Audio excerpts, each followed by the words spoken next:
Hey everyone, welcome back to my channel and another video in my Ask an Archaeologist series.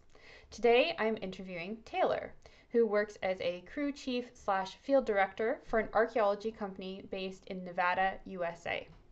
I know from my channel analytics that a lot of my audience is actually based in the US, and I'm really excited today to be able to bring you someone who can speak a lot more broadly than I can on what it is like to study and work in archaeology in America. Before we begin, don't forget to support my channel by subscribing. There's even a little handy button in the bottom right corner of your screen to help you do so. And if at the end of this video you liked it, don't forget to give it a thumbs up to help us out with the algorithm. Okay, guys, let's dig in. Welcome to the channel, Taylor. It's great to be speaking to somebody all the way across the pond today on the channel. Thank you. Thank you for inviting me. Yeah, I'm all the way across the pond in Nevada where there are no ponds. So we're going to jump right in today. And what motivated you to study archaeology, anthropology, history at university? As a lot of other, kids throughout the US and I guess just Western culture, I watched a lot of movies growing up. And so like it was a mix between, Indiana Jones and Yeah. unfortunately Jurassic Park. I dug a lot of holes in my dad's backyard, but then once I went into the university system, I took one semester of marketing classes and I'm like, this is the most boring thing. No offense. It's the most No, boring thing it I've is. ever done. Yeah. And then I took one anthropology class. It was Intro to Cultural Anthropology as a kind of a whim. And we ended up talking about Mississippian age settlement called Astalon, which is I grew up right next to it. It's in South Central Wisconsin. And I'm like, oh my God, I used to go there with my friends to hang out on these cool little conical mounds and all that stuff. And it's a state park. And it just instantly reignited that trigger and that love for archaeology. And so did you then switch to studying anthropology? Yep. Okay. Off a complete whim too. It was just like the first or second week of second semester of my freshman year. Did you study like a particular type of archaeology while you were at university, or say I did like Near Eastern and classical? For my undergrad, I did a mix between lithics, just general lithic reduction, and I took a pre-industrial technologies class that went over flint napping. And the other half was actually in forensic and biological anthropology. The US has a very different kind of school of thought about it. You have to do all four and all that stuff. And that's actually really interesting as well, though, because I studied human osteoarchaeology for my master's.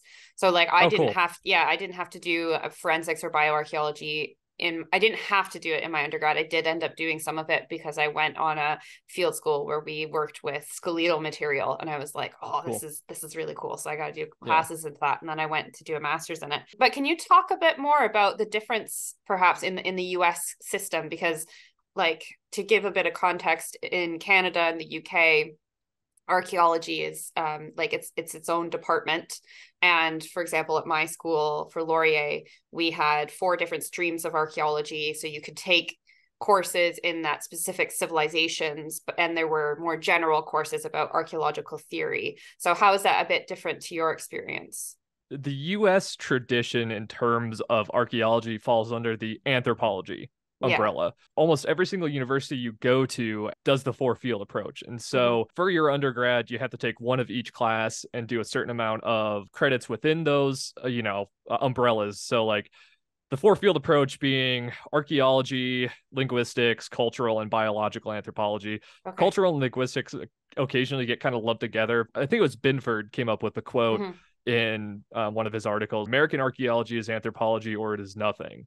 And so it's a huge focus of integrating all aspects of anthropology and the entire human lived experience rather than just, doing specific tracks. And even the classics, so classical archaeology, in my experience, it depends on the school, is usually more associated with the history department rather than the anthropology department. There's been a lot of debate recently, actually, especially when I was in graduate school. Granted, I graduated 4 years ago. There was a lot of discussion of dropping the 4-field approach and just kind of letting people specialize specifically in graduate school or undergrad, depending on where you're going. There's a lot of pushback against it because it is so it goes back to, Franz Boas and all of that of like using the 4-field approach. I feel like my education was enriched because I was able to experience all tracks of anthropology rather than just archaeology. My undergrad school had a completely different anthropology department. And I actually did end up taking anthropology classes, but it was not required as a part of my degree. It was like an extracurricular.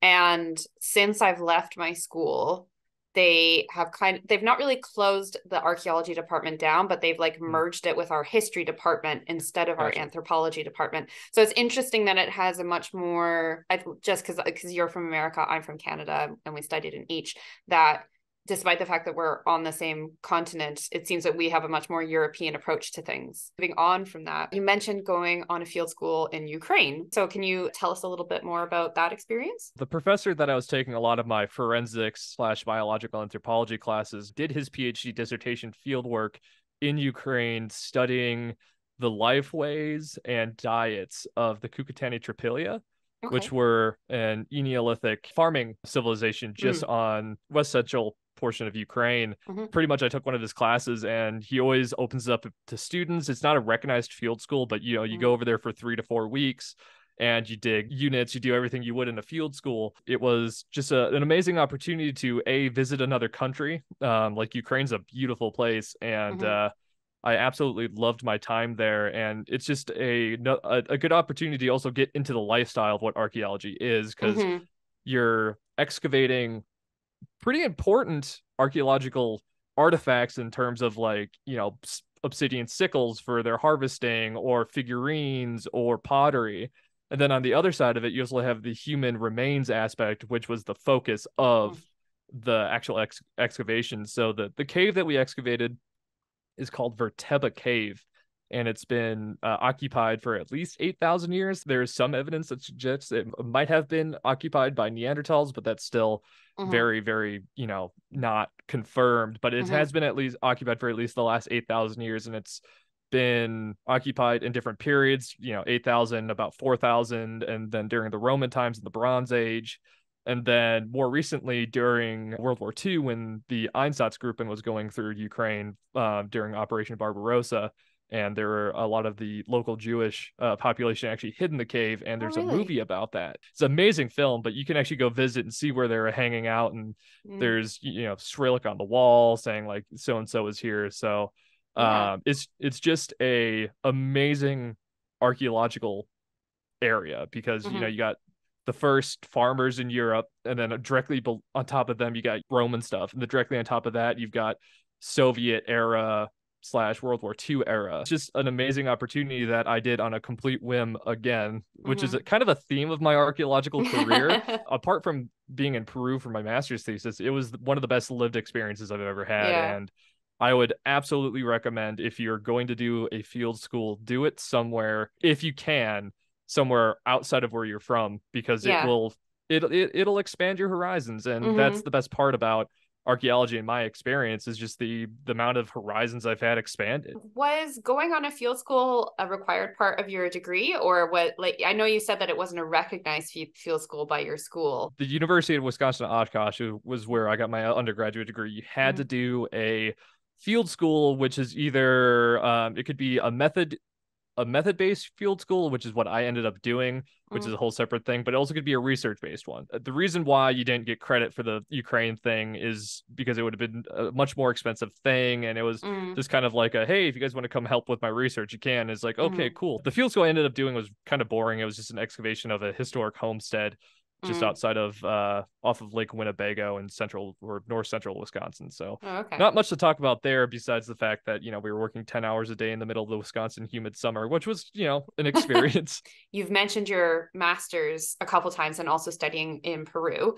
So once you finished your degree at the University of Wisconsin Oshkosh, you then went on to study for a master's degree. So what motivated you to make that choice? In the summer of 2017, Mm-hmm. was just about to finish my undergraduate degree, and I was looking at my options of what I can do in the future, and I saw that getting a master's degree would really open up my career in CRM and Okay. continue what I wanted to do in terms of doing CRM and Mm-hmm. crew chiefing. And so you don't need a master's degree for it, but it definitely looks better on paper. It makes you more Yeah. hireable. And honestly, I just wanted to have more letters after my name. So that's kind of like the main reason. And I've always wanted to do a big research project and contribute to the archaeological community and knowledge. Mm-hmm. And I I feel like I was able to do that with my degree. What did you end up studying? What was your official title? My master's degree was exploring interzonal connections between a highlands and coastal archaeological site in southern Peru. Can't really name the project. It was funded by the NSF and it's kind of, on that, secret level Okay. type of thing. I had to make a projectile point typology for a rock shelter that is at high altitude at about 4,555 meters above sea level, Okay. and then use that projectile point typology to date sites that are 100 kilometers to the south on the coast and Okay. see if there's any trade going on, trying to understand, what is the interzonal connection between these two areas. And I spent about 4 months in total in Peru in 2018. So that was 3 months in the summer and then all of December. It was a lot of, learning how to make a projectile typology and then doing 3D models for it. It was a good project. I was in the Chi Fellowship at Michigan State. So, which is Cultural Heritage Informatics or Initiative Project, which basically is just trying to bridge the gap between anthropology and the general public. What was it like living in Peru? Oh, it was gorgeous. I mean, it's actually very similar to living up in Reno, which is where I currently am. It was completely different. I took 8 years of French growing up, so I learned more French than I did Spanish. I'm like thinking, oh, they're both Romance language. How different can they be? Very different, it turns out. And so there was a little bit of an adjustment that way. I didn't grow up next to mountains or anything like that, and I was used to kind of lush Midwestern forest, and then moving down to Peru, where it's one of the driest places on earth because of the rain shadow effect. It was a big culture shock, but I absolutely loved it. The food was great. The weather was great. It was about 65, 70 and like no humidity the entire time because we were down there in both the summer and the winter, and wasn't that big of a change in terms of like climate wise. I lived in Arequipa down in the south for the majority of the time. I really, really enjoyed it. Going on from finishing your master's, you've mentioned CRM a couple times and wanted to get your master's to have an effect on your CRM career. So in that respect, once you finish school, why did you decide to go in cultural resource management as opposed to maybe going on to get a PhD or not even going into archaeology? That's a question I ask myself all the time, to be honest. But my original motivation was that I felt like my actual archaeological toolkit was lacking in terms of my field experience. Sure, I was in Peru for 4 months and I did my field school in the US and in Ukraine and all that stuff. But I felt like I needed more experience to really know and feel comfortable about moving on to a PhD. I still have some ambitions to do it. And so I figured going into CRM would give me the most experience in the field as fast as possible, which it ended up being true. And I've been doing it for 4.5 years now, or almost 4.5 years. And I have like 2 years of just straight up being in the field, like straight up time in the field. And so I feel like it has definitely prepared me better for a PhD because now I can be more confident in saying like digging a hole, setting up a unit, identifying lithics. Granted, it's all very, all my experience in CRM is based in the Great Basin, which is obviously going to be different than, if I go back to Peru or anything, but it'll just having those basic archaeological concepts was a good thing to do. And I recommend it to anybody, especially if you're thinking about going into graduate school in the US. Go into CRM, get some field experience because it'll give you a really intense taste of what archaeology is. We've had a lot of people come onto the crew and join our company for a rotation or a project and find out, wow, I really do not like this. And instead of investing all that time into graduate school and then finding it out, it's a lot better to do it that way. I've said that to people before. I've said that to students. A lot of the students that I speak to, I've said, like just try commercial archaeology. Like, there's nothing that says that you can't go back to school in a year or two. In the UK, actually, like commercial archaeology is quite a viable career. It's quite a well built up industry. So that is an actual legitimate career prospect if you really want to do something in the vein of your degree that you studied.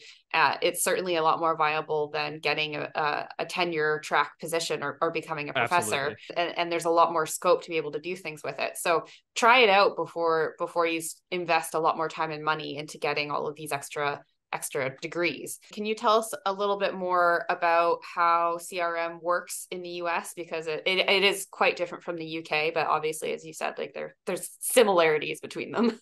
So CRM, it follows the Section 106 process, which was first put in place during the Nixon administration and Mm-hmm. kind of set during the Antiquities Act. If there's ever a federal project or a project that's being done on federal land, you have to do a archaeological survey Mm-hmm. or do a mitigation, or you have to do archaeology on there to proceed. So a lot of the times we work in conjunction with mines, we work in conjunction with the Forest Service, we work in conjunction with the Bureau of Land Management. It's doing as much archaeology in a short amount of time as possible.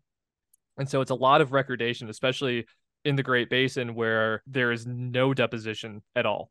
Everything Mm-hmm. is just pedestrian survey, and very rarely we actually do mitigation because of the lack of deposition. But that's different than, let's say, like the Pacific Northwest or the South or anything east of the Mississippi, where CRM is a lot more of shovel scrapes or Mm-hmm. shovel tests.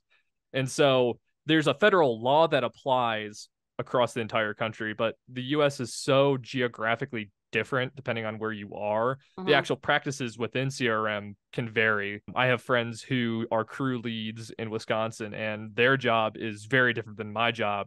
Like my job involves almost 95% pedestrian survey, which is, walking on 30-meter wide transects Mm-hmm. with four other people or three other people. And it's just like, all right, guys, well, we got to walk, a kilometer that way straight up that mountain. If you find something, let me know. There's similarities between CRM in like the UK versus the US, but then if you go into the US, I mean, it looks like a completely different sphere Yeah. just between the West and the East. And I just find that fascinating. Well, we're different but the same over here because I mean, the one question I would have on that is that are there any laws for like private land? Because you mentioned working on federal land, because over here it's basically all land regardless if it's being developed Really? in Wow. some way. It has to get approved by the local like council or local authority that we call it. And so Mm-hmm. they usually employ an archaeologist who will make a call to say, all right, you're going to have to do this and you have to fulfill it to this spec kind of thing. And then they bring in the private archaeologist to do that. And, it can be the crown land, which is the one that's owned by the king, or it can Mm-hmm. just be everything else. That's really interesting. Mm-hmm. I never thought about that. Really depends on what state you're in, because each state Okay. has its own different stipulations. Mm-hmm. Um, but for the most part, when it comes to Section 106, it only applies to public land. Mm-hmm. And as far as I'm aware, which I could be completely wrong with this is actually a better question for my boss rather than me, Okay. because they're the one that writes the reports and Yeah. writes up all the proposals. But as far as I'm aware, in the state of Nevada specific, if it is on private land, you can do whatever the heck you want. And you do not, if you have to do a development project on a large parcel of private land, Yeah. as long as it does not impact public land, you can pretty much do whatever. But Really? you have the option of adding an Yeah. archaeological, component to it, but it's extremely expensive. The state of Nevada defines an archaeological site by two separate artifacts or a feature in an artifact. So that could be a post and Yeah. a can, and that's an archaeological site in Right. Nevada.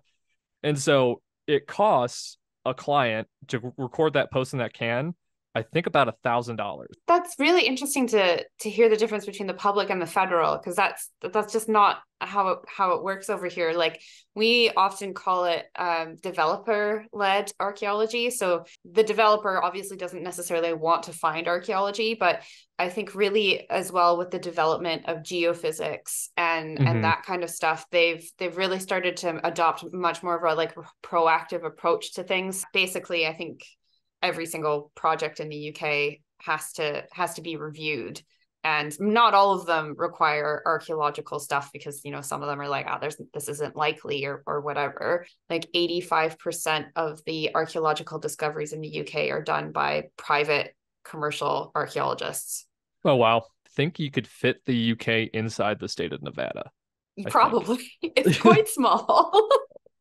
So that's just interesting that 85% of what is found over there is just found by basically Yeah. y'all equivalent of CRM. That's really cool. And because we have the advantage of being able to work year round because we don't have ground freezing in the winter, Yeah. it's I think a lot more sustainable as a year round income. Because in Canada, when I worked there, a lot of people worked from Yeah. thaw to frost, basically. Yep. Maybe a couple people would get kept on during the winter to help with fines processing, but everyone else Hmm. would essentially go out and get a Christmas retail job, or they had Yep. like a side hustle that they could do on weekends that they could then transfer to do during the day to make it a bit more sustainable through the winter. Is it like that in the US? Did you ever hear the term shovel bum?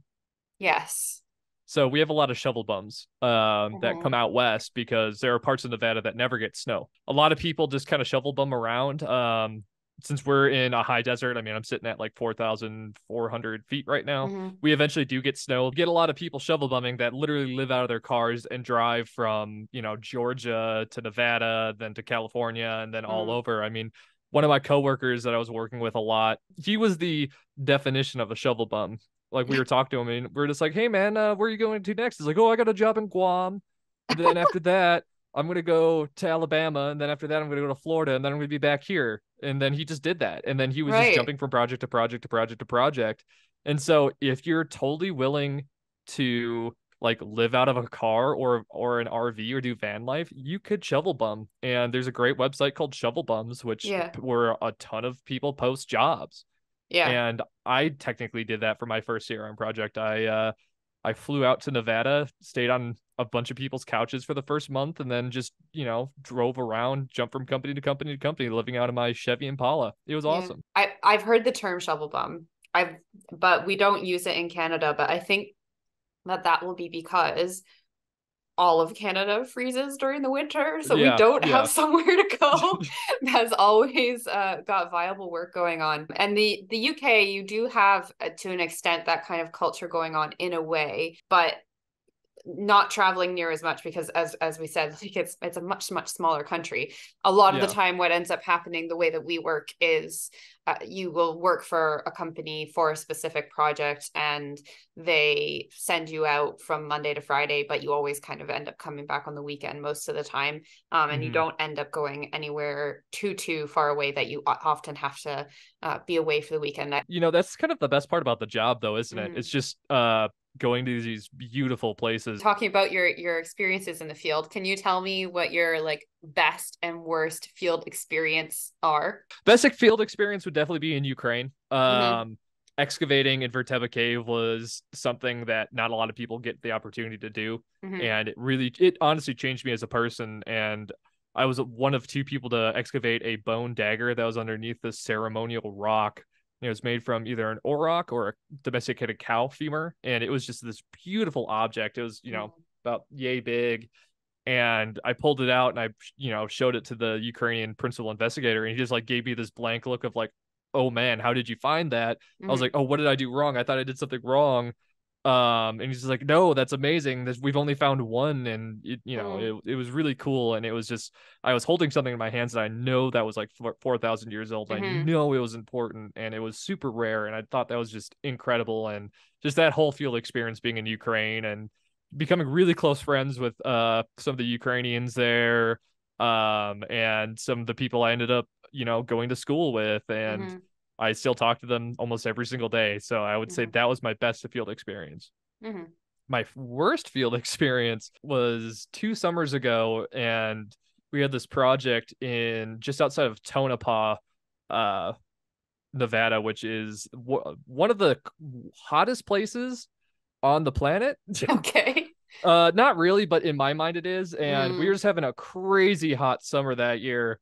And we have a company policy that's like if it gets above 115 degrees, you have to Yeah. take shelter every 30 minutes or something like that. Yeah. And it was peaking at 120, I think. All right. Um, and all the archaeology was just 1940s and 1950s mining claim markers and prospect pits, which a mining claim marker is a 4x4 post with a can that somebody put up and says like, oh, I want to dig here for, Yeah. in the future, and they never end up doing it. So it's just a post. Mm. And then a prospect pit is exactly what it sounds like. It's a hole in the ground. Mm. It is a circular hole in the ground that I have to record and take a bunch of photos of because it's a feature. And so it was this landscape that was just littered, absolutely littered with prospect pits and mine claims. And it was 120 degrees. And I had a bunch of people that were brand new to CRM that just got out of graduate school. And they had these crazy ideals like, oh, we're going to find all, this really cool stuff. And they'd never worked in Nevada before, and it's just Nope. like, uh, I'm sorry. And so like the crew morale was extremely low. The environment was horrible. It was hot, and we were walking up to like 10 miles a day, 15 miles a day, and Mm. gaining up to 2 or 3 miles of elevation because fun fact, Nevada has the most mountains in it out of any state in the lower 48. It is just Okay. basin and range constantly. And so Nevada summers typically are really, really hot, and then a lot of like walking up talus slopes that are 30 degrees.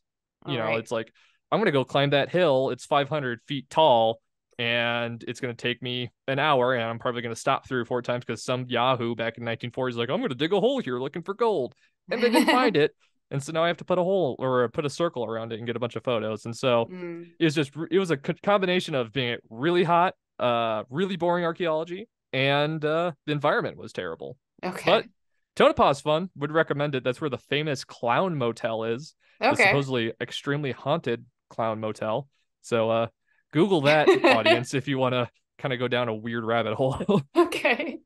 So doing CRM, you mentioned maybe doing a PhD.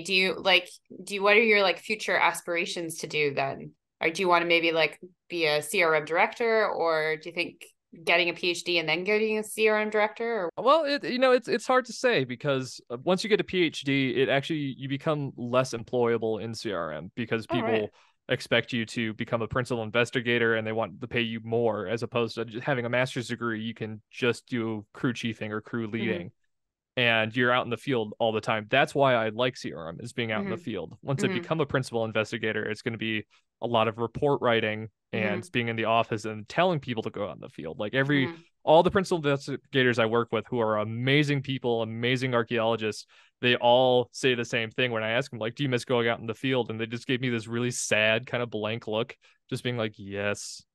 So, um, I would continue my continue to get a PhD just purely for the fact that I want to continue my research down in Peru. Mm-hmm. And then my career aspirations from that, eventually once my body breaks down from walking up too many talus slopes and ruining my knees, maybe I'll move into principal investigator. But for now, I'm pretty happy where I'm at. Mm-hmm. Honestly, I go out in the field and that's what makes me happy. It's going out and just seeing these amazing views and vistas. Like this past November, it was getting towards the end of the field season right before the snow came, and we're right outside of Hawthorne, and we walked up to about 9,200 feet above sea level, and we're sitting on top of this mountain, just overlooking this valley where people were living for 13, 14,000 years. There was a pluvial lake there, and you could see the outline of the lake. And I was just sitting there eating, goldfish in my very calorie dense lunch and thinking, like, how many people have seen this view? Yeah. Not many. And it was Yeah. just like that really encapsulated in my mind and really solidified like this is what I want to do. Yeah. The fact that I have the opportunity to take lunch in some of the most beautiful places in the world is what makes it worth it. That sounds great. What is your favorite thing that you've ever found? I have a suspicion you've already mentioned it, but I would say that bone dagger for sure, yeah. but in terms of what I got to find in CRM, I guess I'll just do my second. We found a Clovis Mm. point like on top of this hill, and it was in that same project I was just mentioning, and it was on top of this massive hill. It was a slog getting up. The weather was terrible, and I was like, "Oh, this sucks." It was sitting in the middle of a historic mining district that was from 1910. I was like going up there like, oh, there's not going to be anything up here just besides, prospect pits, cans, and all Mm. that stuff. And straight in the middle of a can scatter, there's this beautiful obsidian Clovis projectile point, just untouched. I don't Mm. know how people didn't take it because historic people in Nevada like to loot and take stuff, which Yeah. that happens. There's nothing you can do about it since it happened 100 years ago. But it was just sitting there, and I was like staring at it for about 3 minutes. And one of my techs came over. She's like, "Are you okay?" And I just point, and she's like, "Oh my god." It was amazing. It was one of those things of when you don't expect it, it happens. And then when you're like, "Oh, I'm gonna walk along this pluvial shoreline for 3 kilometers and you'll find nothing." That's just how archaeology is, baby. Yeah. Yeah, it's always a roulette. Going on from that, what would you say to people, or what advice would you give people who want to kind of follow in your footsteps? If you're getting into CRM, I would say get with a company. Make sure that they're going to pay you well. Make Mm-hmm. sure that they're going to, give you good compensation for your time, terms of, hourly pay, and make sure you're getting good per diem. But I would also say just be prepared and be flexible. CRM in the US is not an easy job. It's Mm-hmm. definitely a job of passion. There are harder projects than there are easier projects, but you really have to be flexible because when you're in the field, everything that can go wrong most likely will go wrong. Just prepared to be uncomfortable the entire time. But if this is something you want to do, you'll have, the best time of your life. If you play your cards right and you don't drink all of your, money away, you can actually make a good amount of money teching Yeah, and doing crew chiefing in CRM. It's definitely a viable yeah. profession. And so I would just say keep an open mind and listen to people that tell you how to do things because there are people that have been doing CRM. Like one of my coworkers has been doing it for over 45 years, and the Wow. dude can still out hike me. So you spoke a little bit about salary. Is something that I often talk about on my channel, but for the UK rather than the US. Can you talk a little bit about what the salaries are, or what you would consider to be like paying you well or a good salary in case anyone's interested? It depends on where you are in Yeah. the US. Out east pays a little less than the west, and that's Mm-hmm. just because of cost of living. I would say that a good baseline, specifically if you're in the Great Basin or California, would be about $18 to $20 an hour. Anything below 18 is like literal theft of Okay. your time. But really shoot for 20 plus because there are companies that are willing to do it, and don't Yeah. just take the first offer that's given to you. If it looks like it's gonna screw you over, it probably is because some of these bigger CRM firms, companies like engineering companies without actual like CRM specific portions, they don't know. They Mm-hmm. really don't care. And so just really keep out and look for that because there's a lot of people coming out of undergrad or grad school that haven't done it before and they just think that, oh, this is normal, and it's Mm-hmm. not. There is also this whole idea that archaeology is like a dream job. So you should Mm-hmm. accept less pay, or you should be willing to do it for the absolute minimum. And it's like, Nope. no, it's a part of the law. It's something Yeah. that needs to be done. People Yep. have decided that this is a thing. You should be getting remunerated a decent amount for that, right? You shouldn't Absolutely. be Oh, expected to absolutely. work for a pittance. No, no, not at all, especially with how Yeah. demanding the job is. Yeah, yes, exactly. We'll just tie things up today. Just want to say thanks for coming on. This has been a really interesting discussion, and definitely a learning process for how things are in the US, because I've always had like kind of a loose idea of how it works. So it's really interesting to find out the more specifics of how things are. Lastly, if you guys want to follow Taylor or keep up to date with what he's doing, tell us where you are on the internet and where people can find you. Thank you for having me too. I very much appreciate it. I have a gaming YouTube channel, if Okay. you could believe it or not. Mm, It is Too Real. It is space REAL. Look for the two pixel art dudes. I co-produce it with my childhood best friend who I've known okay. since I've been 8 years old. So we're coming on 2 decades now. Mm-hmm. We produce content every other day. So we post Monday, Wednesday, Friday, Saturday, and Wow. I come up with shorts whenever I'm hungover or I just feel like making a short. Follow me on there. I really don't do the social media otherwise. Thank you so much for the interview. It's been great talking to you. Yeah, you too. It's always fun to talk to an archaeologist. I feel like we always have so many things in common that even if we've never met before, you always kind of feel like you're talking to a friend. Oh, So, for sure. okay, that's it for today's video. What did you guys think? Was it what you expected? Is there any questions that you have for Taylor? Let me know in the comments down below. I want to thank him again for coming on, and don't forget to go follow his YouTube gaming channel to show him your support. If you haven't already, don't forget to subscribe to me as well. Go give me a follow on Instagram or give this video a thumbs up. Every little bit helps. Thank you so much for watching, guys, and I'll see you next time. Bye!